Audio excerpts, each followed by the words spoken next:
Shalom saudara-saudari yang dikasihi oleh Tuhan Yesus Kristus dimanapun saudara berada. Doa saya untuk saudara, Tuhan senantiasa memberkati kehidupan pribadi saudara dan keluarga saudara. Apa yang saudara kerjakan, Tuhan membuatnya berhasil dan beruntung karena tangan Tuhan menyertai apa yang saudara kerjakan. Bahkan Tuhan memberikan kekuatan, kesehatan, umur panjang, bahkan menjauhkan saudara dan keluarga saudara dari virus corona maupun virus-virus yang mematikan yang lain. Saudara, hari ini kita akan belajar kebenaran firman Tuhan yang terambil di dalam Yohanes pasal 16 ayatnya yang ke-13. Dan tema perenungan firman Tuhan hari ini adalah Roh Kudus, juga disebut roh kebenaran. Saudara-saudari yang dikasihi oleh Tuhan Yesus Kristus, Roh Kudus datang ke dunia ini.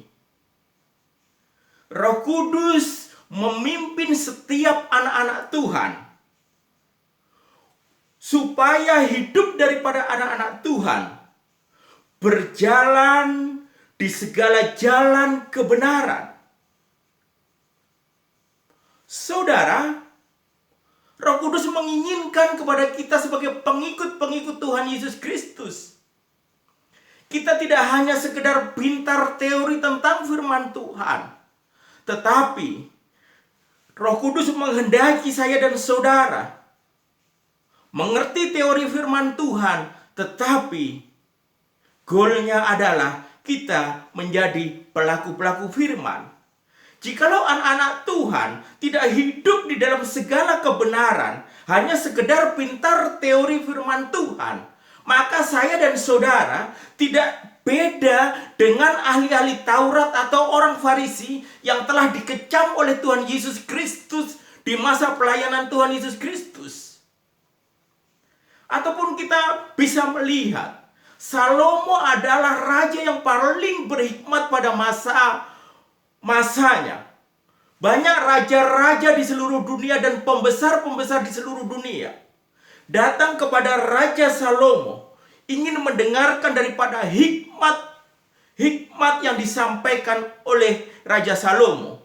Tetapi kita juga mengerti berdasarkan firman Tuhan, Salomo juga pintar menguraikan hikmat-hikmat itu. Tetapi Salomo juga tidak hidup di dalam kebenaran firman Tuhan.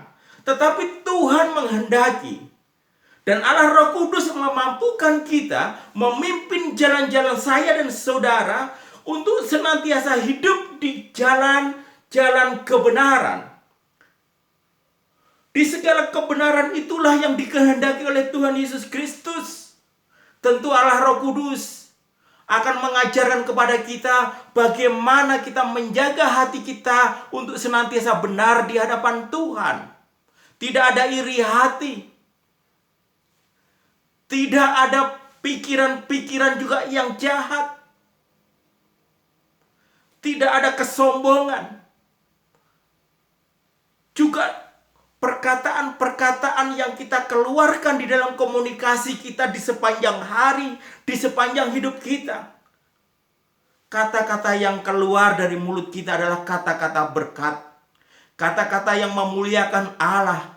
Kata-kata yang mengagungkan Allah. Kata-kata yang memberikan motivasi semangat bagi orang yang mendengarkan komunikasi kita.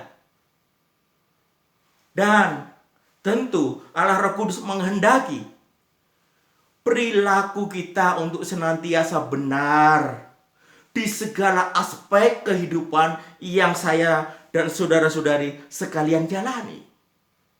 Jadi sangat jelas Allah Roh Kudus memimpin kita kepada segala jalan kebenaran itu. Baik hati kita, pikiran kita, perkataan kita maupun tindakan kita harus senantiasa benar di sepanjang kehidupan kita. Tuhan tidak menghendaki kita menjadi pribadi-pribadi yang munafik. Tuhan tidak menghendaki kita menjadi penjahat-penjahat atau orang yang tidak tahu diri ketika kita sudah diselamatkan, saudara. Tetapi biarlah kerinduan saya dan saudara melalui pimpinan Allah Roh Kudus, hidup saya dan saudara benar-benar dipersembahkan kepada Tuhan Yesus Kristus, benar-benar mau dipimpin oleh Roh Kudus dan hidup di dalam kebenaran firman Tuhan itu. Haleluya. Saudara-saudari yang dikasihi oleh Tuhan Yesus Kristus, aspek kedua pelayanan Roh Kudus sebagai roh kebenaran adalah Roh Kudus tidak bicara tentang dirinya, Roh Kudus bicara tentang pribadi Tuhan Yesus Kristus dan memuliakan Tuhan Yesus Kristus. Ini juga yang harus kita mengerti dan kita lakukan. Biarlah di dalam setiap aspek kehidupan kita, pembicaraan hangat kita senantiasa bicara tentang pribadi Tuhan Yesus Kristus yang hebat dan dahsyat itu. Dalam pembicaraan kita mengagungkan, memuliakan Tuhan di sepanjang kehidupan kita. Di dalam praktek kehidupan kita senantiasa targetnya adalah memuliakan Tuhan Yesus Kristus. Saudara-saudari yang dikasihi oleh Tuhan Yesus Kristus, aspek ketiga Roh Kudus sebagai roh kebenaran adalah Roh Kudus memberitahukan apa yang didengar oleh Roh Kudus dari Bapa dan Tuhan Yesus Kristus. Saudara, ketika kita intim dengan Roh Kudus, ketika kita akrab dengan Roh Kudus, maka sesuatu yang akan terjadi ke depan, Roh Kudus memberikan tembusan. Roh Kudus memberitahukan kepada kita. Tuhan memberikan kepekaan kepada kita. Kalau saudara baca dalam perjanjian lama, bagaimana Raja Daud yang memiliki kedekatan kepada Tuhan. Ketika dia mau maju berperang, Daud senantiasa berkata kepada Tuhan, meminta petunjuk, dan Roh Kudus memberitahukan apakah Daud harus maju berperang atau tidak. Dan ketika Daud selalu mengikuti suara Roh Kudus, maka yang terjadi, Daud dan pasukannya selalu mengalami kemenangan demi kemenangan melawan musuh-musuhnya. Jadi sangat jelas saudara, Roh Kudus memberitahukan apa yang akan terjadi di depan kepada kita ketika kita senantiasa dekat dan hidup takut akan Tuhan. Dan yang keempat saudara, Roh Kudus berbicara tentang sesuatu yang akan datang, bicara tentang kedatangan Tuhan Yesus Kristus. Saudara, di sepanjang zaman gereja, semua orang akan senang ketika bicara tentang kedatangan Tuhan.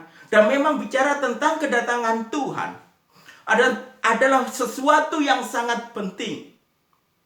Karena firman Tuhan lebih banyak membicarakan tentang kedatangan Tuhan yang kedua kali dibandingkan ketika kedatangan Tuhan Yesus yang pertama kali. Tetapi hari ini kita akan belajar kedatangan Tuhan itu pasti. Dan kita tidak tahu waktunya itu kapan.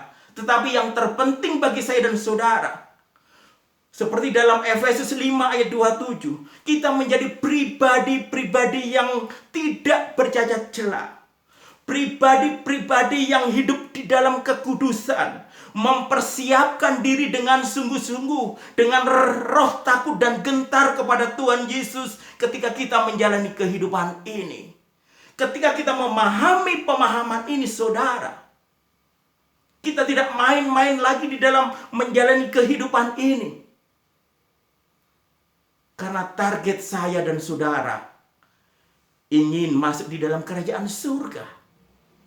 Yang terpenting saat ini adalah bila kita hidup di dalam jalan-jalan Tuhan, hidup di dalam kebenaran Tuhan, mempersiapkan diri. Kapanpun Tuhan datang, kita menjadi pribadi-pribadi yang siap menyambut kedatangan Tuhan. Tetapi yang harus dipikirkan adalah, sudahkah saudara dan saya benar-benar memahami dan mempersiapkan diri di sepanjang kehidupan kita, dan kita mengajarkan hal ini kepada anak kita, kepada cucu kita, kepada orang tua kita, kepada jemaat kita, kepada saudara-saudari kita, supaya mereka pun akhirnya ketika Tuhan Yesus datang yang kedua, mereka diangkat oleh Tuhan. Saudara, inilah pembelajaran firman Tuhan hari ini, di mana Roh Kudus sebagai roh kebenaran memimpin kita kepada seluruh kebenaran-kebenaran itu. Dan biarlah saya dan saudara senantiasa sadar diri, memahami akan kebenaran firman Tuhan dan melakukannya dimanapun saya dan saudara berada. Kiranya firman Tuhan ini boleh menjadi berkat bagi saudara-saudari sekalian, dimanapun saudara-saudari berada. Tuhan Yesus senantiasa memberkati, melindungi, dan menyertai kehidupan saudara dan keluarga saudara. Pertolongan, kebajikan, kemurahan akan senantiasa menyertai kehidupan saudara. Tuhan Yesus memberkati.